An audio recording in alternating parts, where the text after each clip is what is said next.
Dr. Fauci, I don't expect you today to admit that you approved of NIH funding for gain-of-function research in Wuhan, but your repeated denials have worn thin, and a majority of Americans, frankly, don't believe you. Even the NIH now admits that EcoHealth Alliance did perform experiments in Wuhan that created viruses not found in nature that actually did gain in lethality. The facts are clear. The NIH did fund gain-of-function research in Wuhan, despite your protestations. You can deny it all you want, but even the Chinese authors of the paper, in their paper, admit that viruses not found in nature were created, and yes, they gained in infectivity. Your persistent denials, though, are not simply a stain on your reputation, but are a clear and present danger to the country and to the world.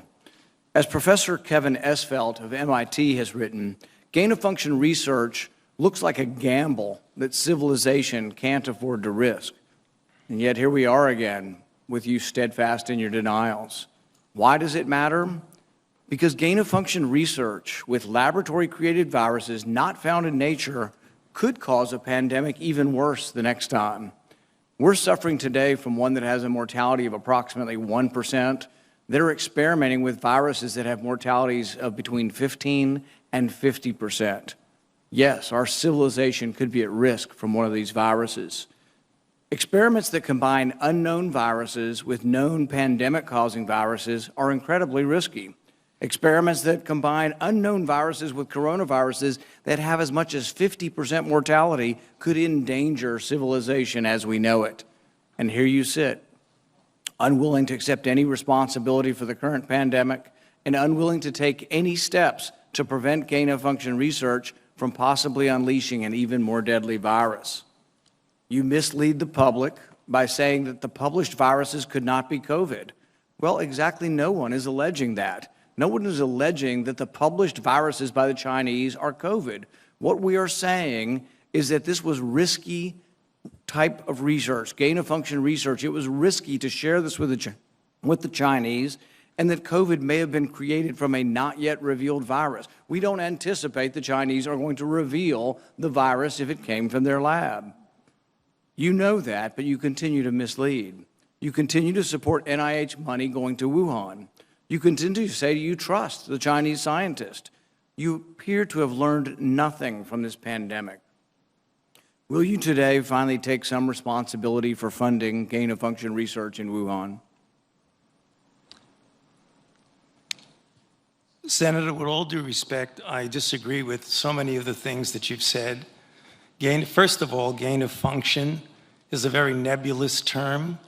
We have spent, not us, but outside bodies, a considerable amount of effort to give a more precise definition to the type of research that is of concern that might lead to a dangerous situation. You are aware of that. That is called P3CO. We're aware that you deleted gain-of-function from the NIH website. Well, I can get back to that in a moment if we have time.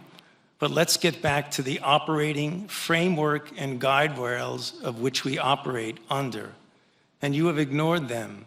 The guidelines are very, very clear that you have to be dealing with a pathogen that clearly is shown and very likely to be highly transmissible in an uncontrollable way in humans and to have a high degree of morbidity and mortality, and that you do experiments to enhance that. Hence the word EPPP, enhanced pathogens of potential.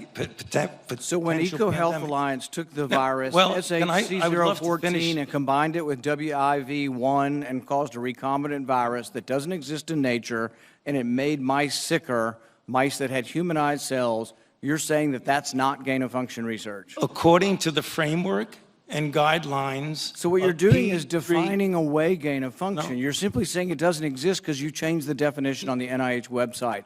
This is terrible, and you're completely trying to escape the idea that we should do something about trying to prevent a pandemic from leaking from a lab.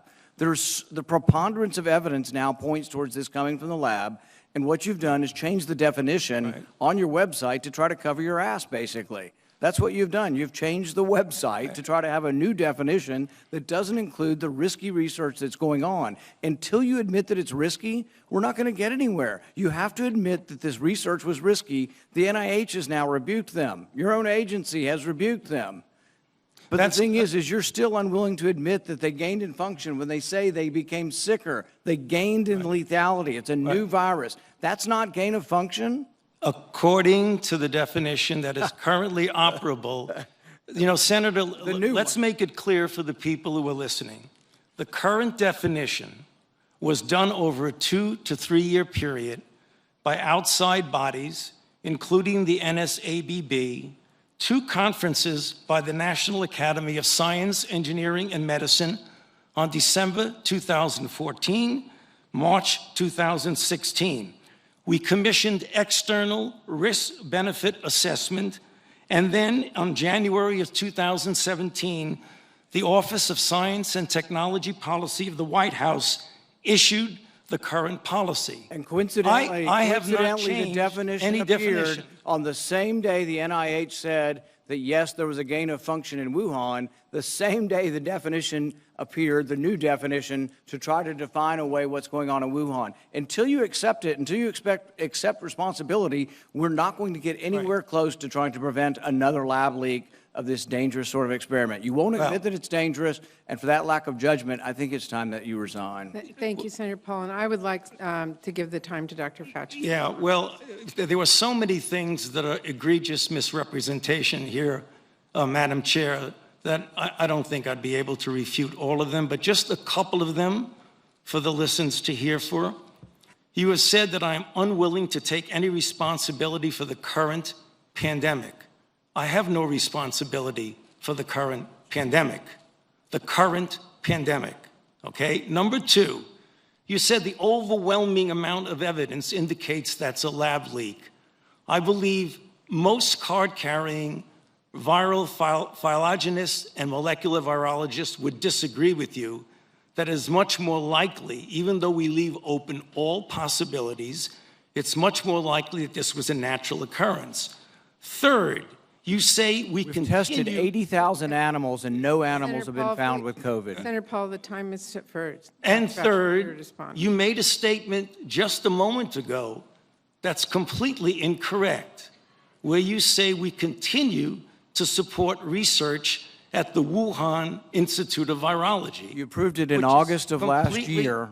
No, your statement says, quote, I wrote it down as you were writing. You continue to support research at the Wuhan Institute of Virology. You were in committee a month ago and said you still trust the completely- Chinese scientists and you still support the research over there. You said it a month ago in Senator committee. Paul, I have allowed Dr. Fauci to respond. You've had your time. I'm going to give him He's one going to more be minute. dishonest. He ought to be challenged. Senator Paul, we will allow Dr. Fauci to respond after you've given accusations like that. Dr. Fauci. Well, I don't have any more to say except to say that, as usual, and I have a great deal of respect for this body of the Senate, and it makes me very uncomfortable to have to say something, but he is egregiously incorrect in what he says. Thank you. Thank History will figure that out on its own. you. We will turn to Senator Hassan. Thank you.